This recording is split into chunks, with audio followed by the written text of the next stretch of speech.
नमस्कार दोस्तों, स्वागत है आप सभी का आरबीएससी इंड्यूस क्लासेस में।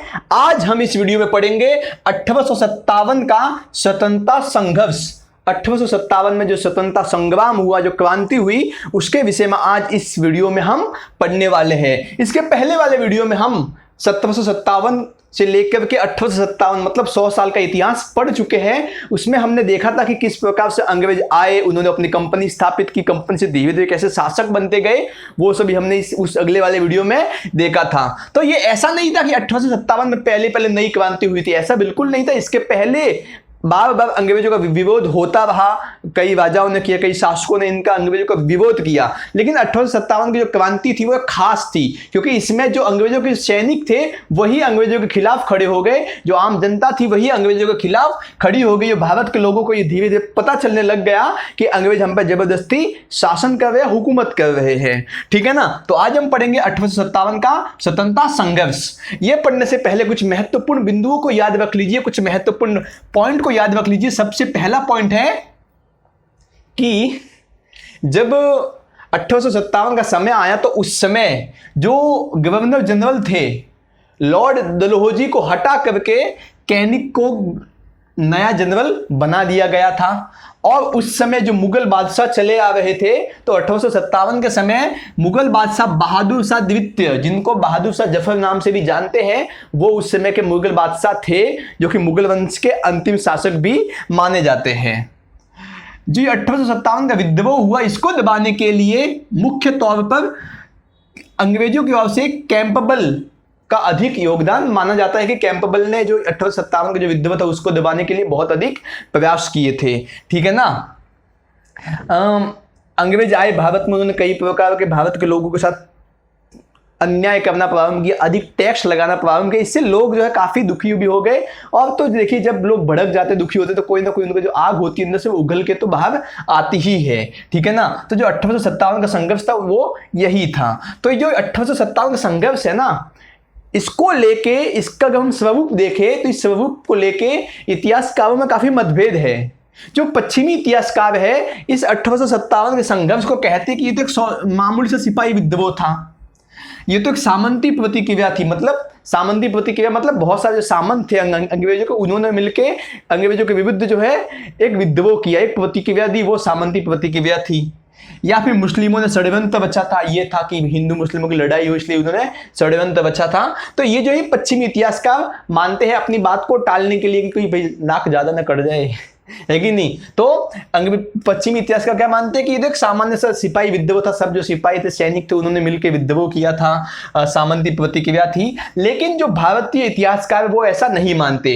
भारतीय इतिहासकार मानते हैं कि जो 1857 में हुआ वो एक क्रांति हुई थी, एक बहुत बड़ा विद्रोह हुआ था, स्वतंत्रता की पहली लड़ाई लड़ी गई थी। भारत को स्वतंत्रता कब मिली? 1947 में मिली ना। जब भी हम भारत के स्वतंत्रता की बात करते हैं, आजादी की बात करते हैं, तो उसमें सबसे पहले 1857 की क्रांति को अवश्य ही याद करते हैं। ठीक है ना। तो भारत के जो इतिहासकार हुए सुरेंद्रनाथ सेन, उन्होंने क्या कहा कि जो ये लड़ाई थी, ये लड़ाई जो युद्ध था 1857 का, ये युद्ध धर्म के नाम से प्रारंभ हुआ और स्वतंत्रता संग्राम में जाकर समाप्त हुआ। भाई ये युद्ध हुआ तो धर्म के नाम से प्रारंभ, हिंदू मुस्लिम धर्म के नाम से प्रारंभ हुआ, लेकिन जाकर स्वतंत्रता संग्राम में जाकर उसका अंत हुआ कि वो जो धर्म के नाम की लड़ाई थी, अंत में वो आजादी की लड़ाई का रूप उसने ले लिया। वीर सावरकर ने क्या किया? जो वीर सावरकर थे, जो बहुत ही महान स्वतंत्रता सेनानी हुए वीर सावरकर, उन्होंने अपनी बुक थी, उस पुस्तक में क्या, उस पुस्तक का नाम क्या है? भारत का स्वतंत्र समर। जो उनकी बुक है भारत का स्वतंत्र समर, उसमें इस संग्राम को स्वतंत्रता संग्राम नाम दिया है। ठीक है ना। तो ये बात आप याद रखना। आपकी जो बुक है ना, उस बुक में काफी उल्टा सीधा दिया हुआ, मतलब उल्टा सीधा मतलब काफी कंफ्यूजिंग दिया हुआ है। तो मैंने इसको अलग अलग भागों में बांटा है ताकि आपको पढ़ने में बड़ी आसानी हो। ये 1857 का जो स्वतंत्रता संघर्ष हुआ, इसके पीछे कारण क्या क्या थे, क्यों हुआ, तो हम पढ़ते हैं कारण। तो सबसे मैंने इसको बहुत अच्छे से बांटा है। आपकी बुक में सिर्फ नॉर्मली 5 कारण दिए जो कि काफी कंफ्यूजिंग से लगते हैं, मैंने इसको बहुत अच्छे से दिखाया। देखिए कारण है, सबसे पहला कारण है साम्राज्य विस्तार की नीति। मतलब अंग्रेज क्या करते थे कि अपना पहले तो आकर उन्होंने अपने बंगाल में साम्राज्य जमाई लिया, अब धीरे धीरे पूरे भारत में फैलने लगे।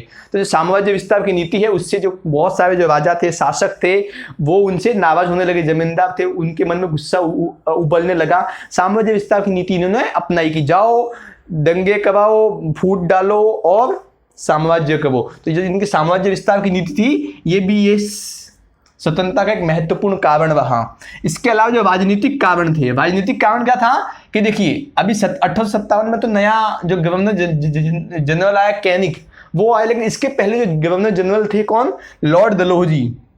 लॉर्ड डलहौजी ने एक नीति अपनाई थी, हड़प नीति। मतलब हड़प नीति मतलब भारत में जितनी रियासतें थी, जितनी राजाएं थे, उन सबको अंग्रेजी साम्राज्य में मिलाते जाओ, धीरे धीरे उनको अपने और लाते जाओ। मतलब हड़पो, कैसे भी करके उनकी जमीन, उनका क्षेत्र को हड़प लो, भले बात से न माने तो युद्ध करो। हड़प नीति कहा गया इसको। या तो उनकी बात करो, समझाओ, या फिर युद्ध करो, कुछ भी करो, लेकिन हड़प दो उन रियासतों को, उन जमीनों को क्या कर दो, हड़प दो। तो ये उनकी हड़प नीति थी। इसके अलावा कुछ आर्थिक कारण भी थे। अंग्रेज आए, धीरे धीरे उन्होंने अपने दीवानी अधिकार अपने हाथ में लेने लगे, सत्ता हाथ में ली। तो क्या किया, वो तो भाई धन के भूखे, पैसों के भूखे, तो सीधी सी बात से पैसा कमाने के लिए उन्होंने क्या किया, कर वृद्धि कर दी, टैक्स बढ़ा दिया। टैक्स बढ़ाया तो टैक्स से क्या होने लगा, भाई उनकी तो कंपनी थी ब्रिटिश ईस्ट इंडिया कंपनी, उस पर तो कुछ किया नहीं, लेकिन जो भारतीय व्यापारिक कंपनी थी, जो भारतीय उद्योग थे, उनको खत्म करने के लिए भारतीय कंपनियों पर बहुत ज्यादा टैक्स जो है डाल दिया। और उस टैक्स से क्या होने लगा, जो उद्यम थे उनको बहुत ज्यादा क्षति पहुंचने लगी, और जो भारत कहीं पहले आत्मनिर्भर था अब धीरे धीरे टूटने लगा। ठीक है ना। इसके अलावा उन्होंने कृषि को, जो खेत थे, जो कृषि करते थे, उन पर भी बहुत ज्यादा टैक्स लगा दिया कि आप खेती करें आपको टैक्स देना पड़ेगा। अकाल पड़ गया तो भी टैक्स तो देना ही पड़ेगा, भले कुछ हुआ ना हुआ हो, आपके पास खेत है ना, आपको टैक्स देना पड़ेगा। तो इस प्रकार की जो है अंग्रेजों ने आर्थिक नीति भी अपनाई थी, जिसके कारण यही स्वतंत्रता संग्राम इसका फल भी होता है। इसके अलावा सैनिक, इसके कुछ सैनिक कारण भी थे। देखिए पहला तो 5:1 में, मतलब भाई अंग्रेज आए तो उन्होंने क्या किया, जो भारतीय सैनिक ही मिलाने प्रारंभ कर दिए। तो जब भारतीय सैनिकों को मिलाया तो 5 भारतीय सैनिकों पे एक अंग्रेज सैन्य अधिकारी रहता था। मतलब उन 5 भारतीय सैनिकों की एक अंग्रेज निगरानी रखता था। तो भी एक अंग्रेज कहाँ इनकी निगरानी करेगा, 5 सैनिक कुछ भी कहाँ वो पीछे पीछे घूमेगा। ठीक है ना। तो यहाँ पे इनकी एक सैन्य नीति थी वो फेल हो गई। और जो अंग्रेज तो भाई दाढ़ी मूछ कुछ रखते थे नहीं, सैनिक में जाओ तो आप दाढ़ी मूछ रख नहीं सकते थे, लेकिन भारतीयों की तो दाढ़ी मूछ जो है वो आन बान शान होती थी। तो उनको जबरदस्ती कटवाया जाता, काटो, अगर सेना भर्ती हो आपको जबरदस्ती दाढ़ी मूछ काटनी पड़ेगी। तो ये दाढ़ी मूछ जो रखने की परंपरा थी, ये इसको भी खत्म किया सैनिकों के लिए। तो इससे सैनिक जो है काफी नाराज होने लगे। और इसके अलावा भाई सैनिक दूर दूर रहते थे, अपने परिवार वालों से पत्र लिख के बात करते थे। पहले जो पत्रों का जमाना था, तार का जमाना था, तो पत्र लिख के बात करते थे।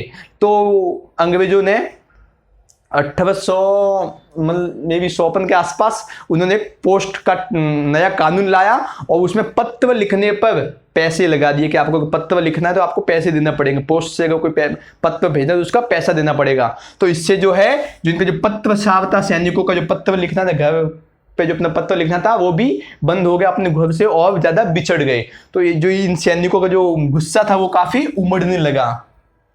इसके अलावा ये सैनिक थे, इनको न अपने मतलब बाहर के देशों में भी लड़ने के लिए भेज देते, समुद्र पार भी लड़ने के लिए भेज देते थे।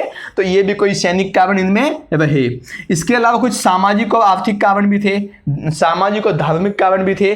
सामाजिक कारण क्या थे, देखिए अपने देश में सती प्रथा पर अंग्रेजों ने आके रोक लगाई, जो बाल विवाह प्रथा थी उस पर आके रोक लगाई, जो पुनर्विवाह था, जो किसी स्त्री का पति मर जाए तो उस स्त्री का वापस से विवाह कराना, इस प्रथा को चालू किया। हालांकि ये प्रथा आज के जमाने के लिए बहुत अच्छी प्रथा है, किंतु उस जमाने में जो बूढ़ीवादी लोग थे, जो बूढ़ीवादी लोग थे, उनको ये गलत लगा कि ये हमें फालतू का, मैं समाज में काई को घुस रहे अंग्रेजी लोग, क्यों घुस रहे हैं। तो उन्होंने इसको काफी बुरा लगा, और जो सती प्रथा, बाल विवाह जैसी प्रथाओं को जो इन्होंने बंद किया, तो इनसे जो सामाजिक जो अस्थिरता थी वो और बढ़ने लगी, और काफी लोगों में गुस्सा भी बढ़ने लगा। इसके अलावा इन्होंने, अंग्रेजों ने जो ईसाई मिशनरी थी उनको खुली छूट दे दी कि जाओ तुम लोग धर्म परिवर्तन कराओ लोगों का। तो ईसाई मिशनरी खुले आम आजाद घूम रही थी और लोगों का धर्म परिवर्तन कर रही थी। अंग्रेज तो खुद ये कहते थे कि हम तो भारत को ईसाई राष्ट्र बना के छोड़ेंगे, ईसाई देश बना के छोड़ेंगे। तो भारत का जबरदस्ती तो लोगों का जबरदस्ती धर्म परिवर्तन भी हो रहा था। तो इससे भी जो है लोग काफी गुस्सा थे, काफी आक्रोश में आ गए थे। तो सीधी सी बात, जब लोग एक सर से ऊपर पानी चला जाए तो होना ही है, अभी कुछ तो होना ही है। तो यही सब वजह बनी इस स्वतंत्रता संग्राम की।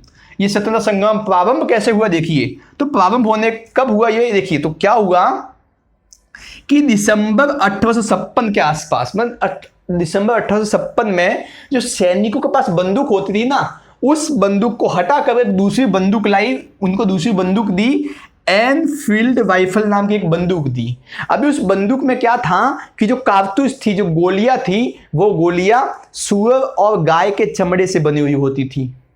सुअर और गाय के चमड़े से बनी हुई वो गोलियां होती थी, जिसके कारण जो सैनिक थे वो भारतीय थे। भाई गाय का चमड़ा, मतलब जो देवी को पूजता हो उसके लिए तो भाई कितना बड़ा पाप हो जाएगा। तो सैनिकों में काफी गुस्सा था, काफी मतलब बहुत आक्रोश था कि ये हमसे क्या कुछ भी काम कर, मतलब सैनिक बना इससे मतलब कुछ भी कराएंगे क्या हमसे। तो काफी आक्रोश था। तो जनवरी 1857 में दमदम में, आज जो दमदम है वो कहाँ पे है, वो बांग्लादेश में। मैं आपको यहाँ पे मैप बनाने की समझा के कोशिश करूंगा।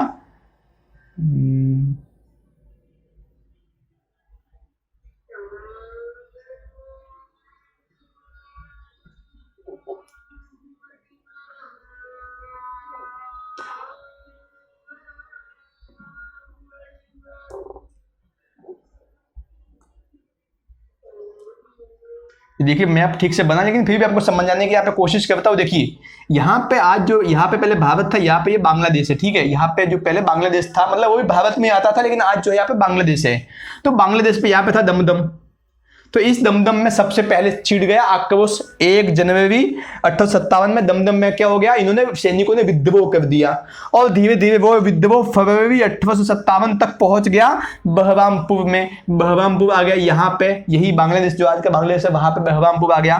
तो यहाँ पे आ गया ये विद्रोह, धीरे धीरे सैनिकों का विद्रोह यहाँ पे आ गया। और 29 मार्च 1857 को भाई गजब ही हो गया। यहाँ पे भारत में बहरमपुर में मंगल पांडे को आप जानते होंगे।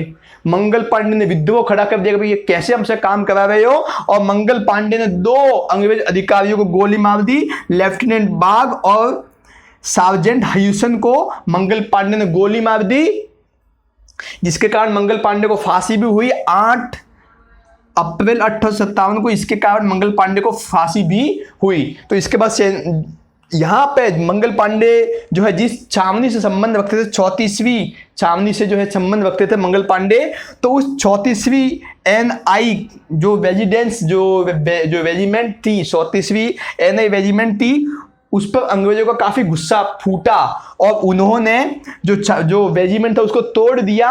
और जितने सैनिक उन कारतूसों का उपयोग करने के लिए मना बोल रहे थे, उन सभी सैनिकों को दंड दिया और करीबन 85 सैनिकों पर केस लगाया, केस को कोर्ट में चलाया और उन सैनिकों को दीर्घकालीन कारावास की सजा दे दी कि आप अभी मरो लंबे समय तक। इस प्रकार की जो है जेल में लंबे समय तक रखने की सजा दे दी। वापस से सुनिए, 29 मार्च 1857 को बहरमपुर में मंगल पांडे ने विद्रोह छेड़ दिया कि हम तो ये कारतूसों का उपयोग करेंगे नहीं। तो उसने गुस्से मंगल पांडे ने लेफ्टिनेंट बाग और सार्जेंट ह्यूसन की जो है हत्या कर दी। आपकी बुक में किसी एक अधिकारी का नाम लिखा हुआ है, लेकिन वास्तव में 2 अधिकारियों की हत्या कर दी थी।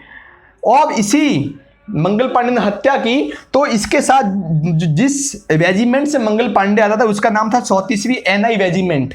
तो उसी रेजिमेंट में जितने भी लोग थे वो सभी मंगल पांडे के साथ ही में थे। तो मंगल पांडे ने जो इनकी हत्या की, तो इसके लिए मंगल पांडे को 8 अप्रैल 1857 को फांसी दे दी गई। और जो 34वीं NI रेजिमेंट थी उसको अंग्रेजों ने तोड़ दिया और जितने भी उनके उसमें सैन्य अधिकारी थे सबको दंड दिया। और जिन अधिकारियों ने उन कारतूसों का, उन गोलियों का उपयोग करने से मना किया था, उन 85 अधिकारियों को कोर्ट में केस चला के दीर्घकालीन कारावास की सजा दे दी। तब तो और सैनिकों में गुस्सा फूटा, और जो है सैनिकों में गुस्सा फूटा। तो भी सैनिक क्या किए कि 10, अभी देखिए यहां पे ये प्रारंभ हुआ, यहां पे भाई आग तो लग गई, अभी आग क्या लगी, आग तो फैलेगी ना, तो यहां पे आके आग फैलने लगी, ठीक है ना। तो 10 मई 1857 को मेरठ में, देखिए पहले कहा था, पहले था दमदम में, फिर बहरामपुर में, फिर बहरमपुर में, अभी यहां से आगे यहां पे मेरठ में आ गया। मेवट जो उत्तर प्रदेश में है, तो ये आ गया मेवट में। तो मेवट में जो सैनिक अधिकारी थे उन्होंने अंग्रेजों का जो शस्त्रागार था जहां पे सब हथियार रखे थे उन सबको लूट लिया, और लूटने के बाद जितने भी सैनिक कैद किए थे अंग्रेजों ने उन सभी सैनिकों को छुड़ा करके 10 मई को अंग्रेजों के हथियारों को लूटा। 10 मई को ही उन सैनिकों को से जितने सैनिक बंदी थे उन सबको छुड़ाया, कुछ अंग्रेज अधिकारियों की हत्या कर दी और सभी सैनिकों का झुंड जो है वो दिल्ली की ओर चला गया। और 11 मई 1857 को सभी सैनिक दिल्ली पहुंच गए और 12 मई 1857 को इन सभी सैनिकों ने दिल्ली पर जाकर क्या कर लिया, अधिकार कर लिया और अपने राजा के रूप में, अपने शासक के रूप में, अपने लीडर के रूप में उस समय जो मुगल शासक थे बहादुर शाह द्वितीय या बहादुर शाह जफर को अपना लीडर बना के उन्होंने चुना कि आज से ये हमारे राजा है। लेकिन बहादुर शाह जो जफर थे वो काफी बूढ़े हो चुके थे, काफी वृद्ध हो चुके थे, इसीलिए वास्तविक शासक के रूप में बख्त खां को उन्होंने चुन लिया कि वे वास्तविक शासक, जो वास्तविक लीडर होगा वो बख्त खां होगा। तो इतना कुछ सैनिकों ने किया, दिल्ली की सत्ता को उखाड़ फेंक दिया। लेकिन अंग्रेज कब तक शांत बैठने वाले थे? फिर सितंबर 1857 में अंग्रेजों ने वापस से दिल्ली पर आकर अधिकार कर लिया, पुनः अधिकार किया, जिसमें जिस अधिकार करते समय जॉन निकलस की हत्या हो गई थी और हडसन ने, जो कि हडसन नाम का जो सेनापति था, उसने सम्राट मतलब सम्राट के 2 पुत्र और 1 पुत्री की क्या कर दी थी, हत्या कर दी थी। जो सम्राट था बहादुर शाह उसके 2 पुत्र और 1 पुत्री की हत्या भी कर दी थी। किसने की थी? हडसन ने। और इसी के साथ ही अंग्रेजों ने वापस से दिल्ली पर आके अधिकार कर लिया। ठीक है ना, यहां तक हुआ। तो यहां तक देखिए सैनिक यहां दिल्ली में आ गया। अभी दिल्ली में आ गया, सीधी सी बात है, आग तो पूरे देश में फैलनी ही फैलनी है। ठीक है ना, कब तक शांत रहेगी? तो 1857 में ही पूरे देश में जो धीरे धीरे आग फैलने लगी। आग कैसे फैली देखिए, यहां पे देखिए 8 जून 1857 में सबसे पहले लखनऊ में बेगम हजरत महल ने इस स्वतंत्रता जो संग्राम जो विद्रोह उठा था उस विद्रोह का बेगम हजरत महल ने नेतृत्व किया, लीडर बनी। और वो कहते हैं कि ये खुद हाथी पर सवार होकर सैनिकों को उकसाने जाती थी, मोटिवेट करने जाती थी बेगम हजरत महल। लेकिन बेगम हजरत महल इस विद्रोह को लीडर कर रही थी लखनऊ में। लेकिन यहां पर कावलिन कैम्बले ने मार्च 1858 में लखनऊ पर वापस से अपना अधिकार, अंग्रेजों का अधिकार जमा लिया। और उसके बाद जो बेगम हजरत महल है वो नेपाल की ओर चली गई। बेगम हजरत महल ने आत्मसमर्पण नहीं किया और नेपाल जो है चली गई। ये जो यहाँ पे लखनऊ में विद्रोह हुआ, उस विद्रोह में हेनरी लॉरेंस की जो है मृत्यु हो गई थी, जो कि अंग्रेज सेनापति था। इसके अलावा इस विद्रोह को दबाने के लिए हैवलॉक और आउटड्रम्स भी आए थे कि लखनऊ के विद्रोह को दबाने के लिए हैवलॉक और आउटड्रम, ये 2 सैन्य अधिकारी भी आए थे। लेकिन इस विद्रोह को दबाने के लिए में वो असफल हो गए। बाद में कौन आया था? कावलिन कैम्बले आया था, उसने स्वतंत्रता विद्रोह को दबा दिया था, वापस से लखनऊ में अंग्रेजों की सत्ता स्थापित कर दी थी। ठीक है ना। और बाद में जो बेगम हजरत महल थी वो तो नेपाल ही चली गई, आत्मसमर्पण करना नहीं चाहती थी, वो नेपाल चली गई। ठीक है, तो ये तो हो गया लखनऊ का। बात कानपुर तक पहुंची। 5 जून 1857 को कानपुर में विद्रोह उठा और 27 जून 1857 को सर व्यू विलियम ने क्या कर दिया? आत्मसमर्पण कर दिया।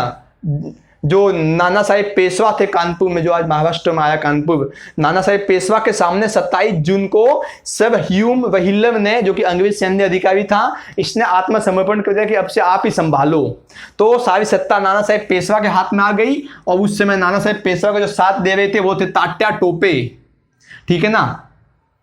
लेकिन ये बात जैसे अंग्रेजों को पता चली, अंग्रेजों ने वापस से भेज दिया कैम्बेल को। कैम्बेल आया और उसने दिसंबर 1857 को जो आत्मसमर्पण किया था इसको वापस से लिया और वापस से यहां पर अंग्रेजों की सत्ता स्थापित की कानपुर में भी। तात्या टोपे कैसे भी बच करके झांसी चले गए। ठीक है ना। झांसी आए। झांसी कहां पे? मध्य प्रदेश में। ठीक है। तो जून 1857 को झांसी में क्या हुआ? झांसी में भी विद्रोह उठा और उस विद्रोह को कौन संभाल रही थी? रानी लक्ष्मीबाई। बुंदे लोहर बोलो के मुंह, हमने सुनी कहानी थी, खूब लड़ी मर्दानी, वो तो झांसी वाली रानी थी। तो वही लक्ष्मीबाई ने झांसी में क्या विद्रोह को संभाला, उसको लीडर किया कि हाँ मैं अंग्रेजों के खिलाफ लड़ूंगी। लेकिन सब हम वो जो कि अंग्रेज सैन्य अधिकारी था, उसने अप्रैल 1858 में झांसी पर भी कब्जा कर लिया और लक्ष्मीबाई के साथ जो टाटा टोपे आए थे वो और लक्ष्मीबाई मतलब दोनों रानी लक्ष्मीबाई और टाटा टोपे दोनों मिलकर कहाँ चले गए? ग्वालियर चले गए। ग्वालियर भी मध्य प्रदेश में ही है। ग्वालियर गए और ग्वालियर में भी अंग्रेजों ने 18 जून 1857 को वापस से अधिकार कर लिया। पीछे पीछे आए थे अंग्रेज, पीछे पीछा करते आई रहे थे और 18 जून को ही ग्वालियर में आके भी अंग्रेजों ने क्या कर दिया? पीछा कर दिया, मतलब उस पर अपनी सत्ता स्थापित कर दी। और लक्ष्मीबाई अंग्रेजों के हाथों में मामला चाहती नहीं थी, तो 17 जून 1857 को लक्ष्मीबाई क्या हो गई? वीर गति को प्रारंभ हो गई, मतलब वीर गति को प्राप्त हो गई। उन्होंने जीते जी तो कभी अपनी सत्ता जो अपना झांसी थी उसको तो अंग्रेजों के को सौंपा नहीं। 17 जून को लक्ष्मीबाई मरी, उनकी वो वीर गति को प्राप्त हुई और 18 जून उनके मृत्यु उनके वीर गति के बाद ही अंग्रेजों ने कब्जा किया। ठीक है ना। यहां पे एक बहुत ही ऐसा कृत्य हुआ जो होना नहीं चाहिए था। क्या हुआ कि जून 1859 में के आसपास एक मानसिंह नाम का व्यक्ति था जो कि सिंधिया का सामंत था। सिंधिया कौन थे? वही जो मध्य प्रदेश में जो सिंधिया वंश था मध्य प्रदेश में, वो अपनी राजशाही के लिए प्रसिद्ध था और उसने उनका कहना था कि वो भाई राजकाज के प्रति ईमानदार रहेंगे। तो उन्होंने लक्ष्मीबाई का साथ नहीं दिया। तो सिंधिया का ही एक सामंत था मानसिंह। उस मानसिंह ने टाटा टोपे कहाँ है इसके छिपे होने की जानकारी अंग्रेजों को दे दी और टाटा टोपे को अंग्रेजों के हवाले कर दिया और अंग्रेजों ने जून 1859 में टाटा टोपे को फांसी पर चढ़ा दिया। ठीक है ना। तो यहां पे ये हुआ ग्वालियर का भी। अभी देखते हैं बिहार तक भी आंदोलन गया। 1857 में बिहार में भी आंदोलन गया। बिहार में खासतौर पर जगदीशपुर में जो बाबू कुंवर सिंह 80 वर्ष के थे, 80 वर्ष के जमींदार थे बाबू कुंवर सिंह, उन्होंने उस विद्रोह को संभाला। लेकिन अप्रैल 1858 में अंग्रेजों ने उस पर भी आके अपना पुनः अधिकार कर लिया और उस अधिकार में देखिए सबसे ज्यादा इस विद्रोह में सबसे ज्यादा अंग्रेजों कहीं पे हानि हुई तो वो बिहार में ही हुई। बाबू कुंवर सिंह ने सबसे ज्यादा अंग्रेजों का नाश किया। मिलमैन, डेक्स, मार्क डॉलस, ये जो सैन्य अधिकारी थे, क्या मिलमेल, डेक्स, मार्क डॉलस, जो जितने भी सैन्य अधिकारी थे, इनको बहुत ज्यादा मार मार के धूल सटाई बाबू कुंवर सिंह ने। और यहां तक ही नहीं, ये तो बिहार तक ही नहीं रुके, आगे बढ़ते गए, ये बरेली तक गए और बरेली में बहादुर खान का साथ लिया, वहां से भी अंग्रेजों को भगाया। फिर बनारस में कर्नल नील को भी इन्होंने दबा दिया। लेकिन अंत में जाके अंग्रेजों ने अप्रैल 1858 में बिहार पर भी अपना अधिकार जमा लिया। राजस्थान के कोटा में भी, आपकी बुक में दिया नहीं हुआ, लेकिन राजस्थान के कोटा में भी विद्रोह उठा था। वहां पे दो भाइयों ने इसको संभाला था, मुझे नाम याद नहीं है अभी, लेकिन हाँ वहां खासतौर पर राजस्थान में कोटा क्षेत्र में भी ये विद्रोह काफी उठा था। देखिए ये विद्रोह जो अधिकतर ये विद्रोह था, ये था, देखिए ये विद्रोह अधिकतर हुआ था उत्तर के साइड में। अगर भारत का मैप देखेंगे तो यहाँ पे हुआ था, यहाँ पे हुआ था, यहाँ पे अधिकतर जो विद्रोह थे उत्तर के साइड में हुआ था। दक्षिण के साइड में इतना विद्रोह देखने को नहीं मिला, लेकिन दक्षिण के साइड में विद्रोह तो हो ही रहा था, लेकिन इतना देखने को नहीं मिला, इतना जो है समर्थन नहीं मिला, पता नहीं क्या हुआ। लेकिन ज्यादा विद्रोह जो था वो उत्तर के साइड में हो रहा था, दक्षिण के साइड पे ज्यादा विद्रोह हो नहीं रहा था। फिर भी दक्षिण के साइड में जिन्होंने विद्रोह को संभाला उनके मैं आपको नाम जो डिटेल है वो बता देता हूँ। सातारा में रंग बाबूजी गुप्ते ने विद्रोह को संभाला था, मतलब विद्रोह का नेतृत्व कर रहे थे। हैदराबाद में सोनाजी पंडित विद्रोह का नेतृत्व कर रहे थे और गंगाराम पांगे विद्रोह का नेतृत्व कर रहे थे, तथा मौलवी सैयद अलाउद्दीन विद्रोह का नेतृत्व कर रहे थे। कर्नाटक की बात करें तो कर्नाटक में भीमराव और मुडंगी छोटा सिंह ये विद्रोह का नेतृत्व कर रहे थे। कोल्हापुर में अन्नाजी फडणवीस ये नेतृत्व कर रहे थे। कोयम्बटूर में मुलगाबल स्वामी विद्रोह का नेतृत्व कर रहे थे। कोयम्बटूर कहाँ आया? तमिलनाडु में, ठीक है। मद्रास जो कि चेन्नई है, वहां पर गुल्ला मगोस और सुल्तान बख्श ये दो विद्रोह का जो है नेतृत्व कर रहे थे। और सिगलफूट में अरुणागिरी और कृष्णा जो है वो विद्रोह का नेतृत्व कर रहे थे। केरल में मुल्ला सनी और विजय कुदवात ये जो है विद्रोह का नेतृत्व कर रहे थे। तो इतना बड़ा पूरे भारतवर्ष में विद्रोह हुआ, खासतौर पर उत्तर और पश्चिम पूर्व के साइड में जो विद्रोह इतना बड़ा हुआ, पूर्व पश्चिम के साइड में इतना बड़ा विद्रोह हुआ, उस विद्रोह का अंत में क्या हुआ भाई, उसका क्या परिणाम निकला? अंत में तो अंग्रेजों ने विद्रोह को दबा दिया, लेकिन अंग्रेज ये समझ गए कि भारत के लोग कुछ भी कर सकते, तो उन्होंने वापस से अलग अलग प्रकार की नीतियां बनानी प्रारंभ की और उन्होंने सैनिकी क्षेत्रों में उन्होंने काफी बदलाव किए। पहले जहां 5 भारतीय सैनिकों पर 1 सैनिक रहता था, अभी 2 भारतीय सैनिकों पर 1 सैनिक रहेगा नजर रखने के लिए। तो काफी इसके बाद उन्होंने बदलाव किए और आगे चल के सीधी सी बात है, इसका जो है एक अच्छा परिणाम देखने को ही मिला। भारत के लोगों में भी उत्साह बढ़ने लगा कि हम अंग्रेज से लड़ सकते हैं, ठीक है ना। तो हालांकि जो विद्रोह था ये इतना सफल रहा नहीं, असफल ही हो गया था लास्ट में तो, लेकिन अंग्रेजों को तो ये तो पता ही चल गया था कि भारत के जो लोग हैं वो कुछ भी कर सकते हैं, हमें उखाड़ फेंकने की ताकत भी रखते हैं, ठीक है ना। तो आज हमने पढ़ा 1857 का स्वतंत्रता संघर्ष। इसके संबंधित कोई भी डाउट हो तो आप मुझे नीचे कमेंट में अवश्य ही बताइए, आपके लिए मैं सदा हाजिर बैठा हूँ। वीडियो बनाने में काफ़ी मेहनत लगती है, पढ़ना पड़ता है, फिर बनाना पड़ता है, एक लाइक तो बनता है, सब्सक्राइब भी बनता है। और आपके लिए मैंने दिवाली का एक विशेष ऑफर बताया था, इस वीडियो को जाके आप देख लीजिए, इससे आपको काफ़ी फायदा मिलेगा। अगर आप पढ़ाई के प्रति काफ़ी सीरियस हैं तो आपको अवश्य ही फायदा मिलेगा। आज के लिए बस इतना ही, धन्यवाद।